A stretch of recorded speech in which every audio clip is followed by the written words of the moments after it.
안녕하세요. 최종원입니다. 이번 주에 잘해야 본전인 미중 고위급 회담이 있다라고 합니다. 국무부 수장 폼페이오가 나선다라고 하는데 진짜로 잘해야 본전입니다. 시작 전에 하단에 있는 구독과 따봉 버튼 눌러주시고 어떠한 내용이 반영이 될 것인지는 본론에서 확인하시기 바랍니다. 그럼 시작합니다. 이번 주에 하와이에서 미중 고위급 회담이 열리는데 미국에서는 폼페이오 국무부 장관이 나온다라고 하고 중국에서는 중국 대표부가 나온다라고 하는데 누군지는 정확히 밝혀지지 않았습니다. 이제 밝혀진 거는 장소 그리고 일정인데 이미 미국 쪽 대표인 폼페이오 같은 경우에는 현장에 가 있다라고 합니다. 미국 시간으로 14일이면은 이제 언제예요? 오늘 새벽에서 지금 이미 지나갔죠? 지금 미국이 이제 15일로 넘어가는 단계인데 처음에 폼페이오 장관 쪽에서 말하기로는 14일에 하와이에 도착을 해가지고 나는 24시간 동안만 이 하와이에 머무를 것이다. 이 안에 중국과 협상을 끝내고 대화를 끝내고 회담을 끝내고서 넘어갈 것이다. 라고 예고를 했고요. 이에 맞춰서 중국에서도 일정을 진행하기 위해 하와이로 넘어온 것으로 알고 있습니다. 이렇게죠. 그러면은 이번 안건은 무엇이냐? 기존에 있었던 것들 따져본다라고 하면은 무역 관계에 관련해서 내용이 있는데 무역 관계에 관련해서는 그렇게 크게 이변은 없습니다. 잘 이행하고 있다라는 내용들이 계속해서 나오고 있고 전망도 예상치에 부합한다라고 하네요. 트럼프가 얼마나 만족할지는 모르겠는데 일단은 생색 낼 수 있는 정도로 했다라고 이제 흔적은 남겨놓은 상태입니다. 폼페이오가 나서는 거라서 무역적인 면은 그렇게 왈가왈부하지 않을 것이라고 보고 있고요. 세부적으로 파고 들어가지 않을 것이다 라고 보고 있는 것이고 이번에는 무엇이냐 미중 간의 갈등인데 최근에 점화가 된 것은 당연히 홍콩의 국가보안법이죠. 홍콩 국가보안법 반대와 관련해서 폼페이오가 직접적으로 나선 겁니다. 중국이 모든 종교와 국가적 억압을 강행하고 있다라는 거 이와 관련해서 홍콩 국가보안법을 이번 달 안에 빠르게 통과시키려고 추진하고 있는데 그것에 제동을 걸려고 가는 것 같습니다. 당연히 미중 갈등의 또 하나의 포인트, 기점이 될 것이라고 보고 있고요. 일단 그 현장에서 하와이에서는 서로 웃으면서 악수하고 끝낼 수는 있어도 돌아와서 중국 쪽 정부 쪽에서 내정 간섭하지 말라는 쪽으로 감정적인 표현을 할 수가 있다라고 봅니다. 지난주였나요? 대만 인근 해상에서 미국 함대가 출격을 해가지고 중국과 신경전을 벌였다라고 하는데 그 당시에 역시도 증시에 반영이 된 건 없었고요. 이번에는 이게 오늘 하락과 증시 하락과 연관이 돼 있다라고 보기에 확실치는 않은데 이번에 있을 회담이 단기적으로 며칠 뒤에 반영될 것은 거의 확실하거든요. 오늘 하락이 진짜로 코로나 2차 확산 우려가 반영이 될 것일 수도 있고 아니면은 이제 홍콩 국가보안법 통과를 앞두고서 미중이 협상 테이블을 열었기 때문에 이와 관련해서 긴장감을 보이는 것이다 라고 보고도 있습니다. 일단 저는 코로나 관련보다는 이제 국가보안법, 홍콩 국가보안법 통과와 관련해서 미국과 중국이 얼굴을 마주하고 앉는다.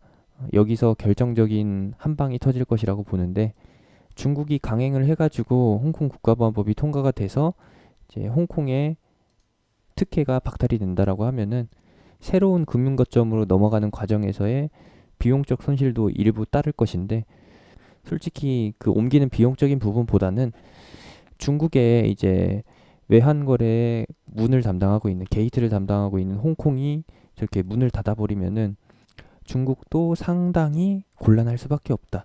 그럼 두 가지로 볼 수 있는 것이죠. 이 홍콩 국가보안법을 통과시키려는 세력이 이제 홍콩을 통해서 뭐래요? 자금 세탁을 하죠. 자금 세탁을 한다라고 하면은 당연히 홍콩 국가보안법 통과에 제동을 걸 수밖에 없는 것이고 두 번째로는 자금 세탁과 관련이 없어가지고 찔릴 게 없어서 금전적으로 아쉬울 게 없어서 통과돼도 상관없다. 나는 중국에 충성하겠다. 이쪽으로 놓인다라고 하면은 당연히 찬성을 하겠죠.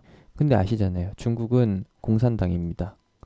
사회주의 국가라서 이 개인 재산에 대해서 그렇게 크게 인정을 못 받거든요. 몰수되는 것도 한순간이죠. 그래서 눈물을 머금고서 국가에 충성을 하는 이제 국가보안법이 통과가 되게끔 찬성표를 날리는 사람들이 대부분일 것이고, 반대편을 날리는 사람은 조용히 빨간 마티즈 타거나 아니면 아우지 탄광으로 끌려가겠죠. 결론은 무엇이냐? 이번에 있는 미중 고위급 회담이 결국에는 미중 갈등을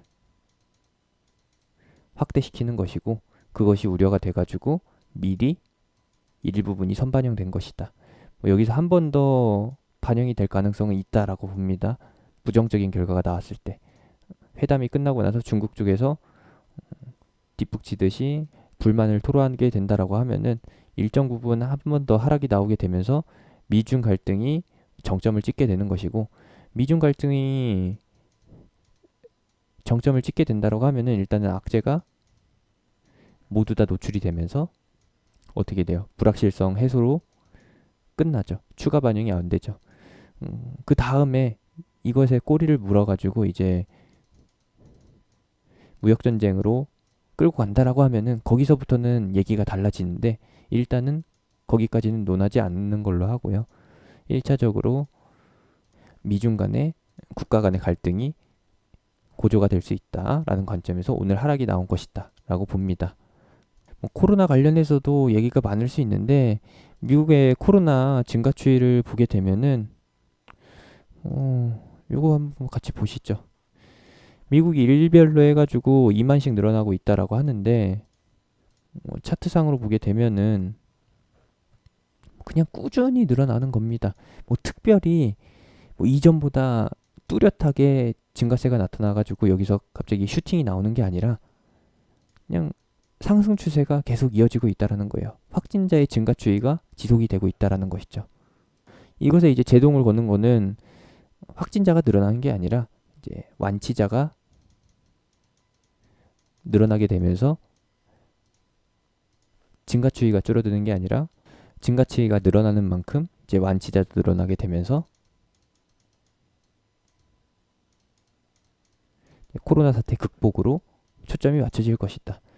이번 영상에서 말씀드리고 싶은 이유는 코로나 영향이 있기는 하지만 계속해서 잠재적인 리스크로 남아있긴 하지만 주식시장을 완전히 다 흔들 정도로 그 정도는 아니었다라는 거. 중국 증시가 오늘 하락하긴 했는데 뭐 중국 내에서도 있긴 합니다. 베이징에서 집단 감염 사례가 발생이 돼가지고 다시 한번 2차 확산이 2차 확산이 좀 예상이 된다. 주의의 필요성이 이제 환기된 것이고, 주식시장에 영향을 받은 것은 그렇게 크지 않습니다.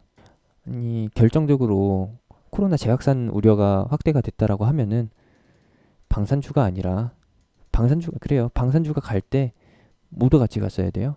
당연히 코로나 관련주도 같이 움직였어야 되는데 오늘 코로나 관련주 보시게 되면은 뭐 없잖아요.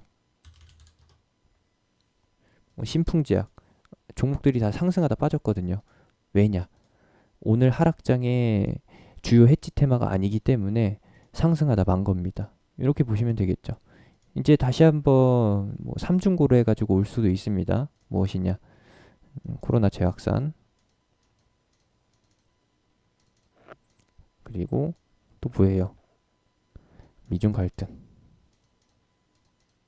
이것이 있고, 미중 갈등 이후에 모두 따라온다.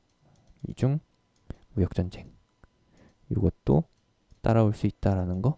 그렇지만 오늘 시장을 보시게 되면은 이걸로 마무리를 해드리겠습니다. 오늘 시장을 보게 되면은 계속해서 개인 매수세가 버텨줬던 타이밍이고요. 여기서부터는 무엇이 그렇게 크게 작용을 했느냐? 외국인의 선물 매도가 작용을 했습니다. 외국인과 기관이 현물을 아무리 팔아봤자, 현물 주구장창 팔아봤자, 이거 보이시죠?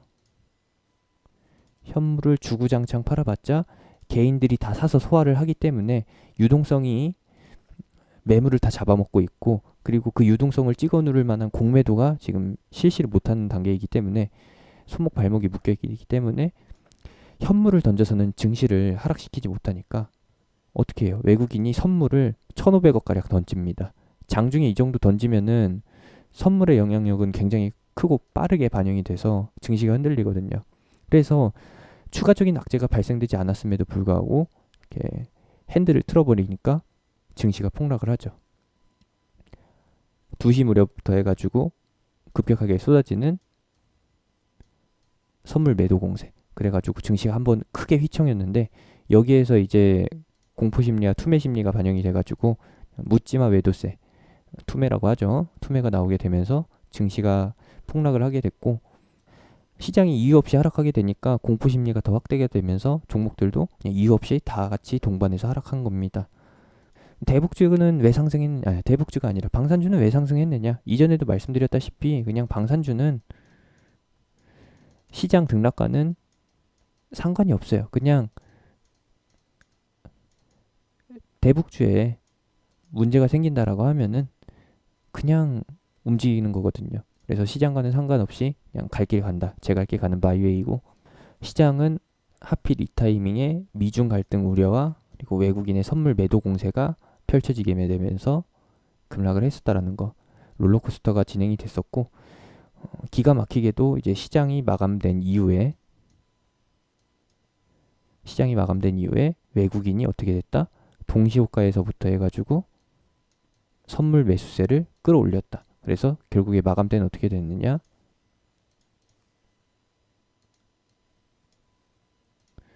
선물 9,300억 순매수로 마감을 했습니다. 이때까지만 해도 600억 순매수였는데 8천억 이상을 매수세로 해서 끌어올렸다라는 거. 장 마감하고서 이렇게 변동이 나타났기 때문에 당연히 지수에는 반영이 안 되죠. 다음날 지수에 반영이 되는 거고 특이점이라고 한다면은 기관과 외국인의 맞교환이 있었다라는 거. 그것까지만 체크를 해두시면 되겠습니다. 이제 왜 맞교환했는지에 대해서는 조만간 밝혀지게 될 것인데 확인이 되는 대로 전달해 드리도록 하겠습니다. 장중에 카톡방에서 바로 전달을 해드릴 거고요. 하단에 있는 링크, 댓글에 있는 링크, 영상 끝나고 나오는 아이콘 타고서 제가 운영하는 무료 카톡방으로 들어오시면은 이제 확인하실 수가 있고 일단은 지금 현재는 미중 갈등이 우려가 돼서 시장이 하락하고 있다. 하락의 원인이 무엇인지로 밝혀지게 되면은 결국에는 악재 해소, 불확실성 해소로 끝나게 될 하락인 거고 그리고 거기에서 다시 한번 유동성의 힘이 반영이 되면서 일정 수준까지 끌어올려지는 장세가 될 것이다. 그러면은 결국에는 박스권이죠. 악재가 해소되고 나서 지지선 잡히고 나서 반등이 나오고 일정 수준에 올라섰을 때에는 다시 한번 미중 갈등의 후속, 미중 무역 전쟁 쪽으로 미중 무역 갈등 쪽, 미중 무역 전쟁 쪽으로 해서 다시 한번 흐름이 전개되면서 증시가 하락할 수 있다. 그러면은 결국에는 박스권이 전개가 된다. 라는 것으로 보시면 되겠습니다. 유동성의 힘이 계속 박스권 하단에서 반등을 일으키고 그리고 현재 노출되어 있는 주요 악재들이 시장을 누르는 이 형태로 해서 진행이 될 겁니다. 뉴스들 많이 찾아봤는데 시원하게 오늘 하락장을 분석해준 내용이 없어가지고 간략하게 준비를 해봤고요. 이건 역시도 100% 확실한 하락장 정보는 아니지만 현재 시장 하락 요인이 이렇게 흐름을 이어가고 있다는 것만 참고하시면 되겠습니다. 제가 운영하는 카톡방은 하단에 있는 링크, 댓글에 있는 링크, 영상 끝나고 나오는 아이콘 타고서 들어오시면 됩니다.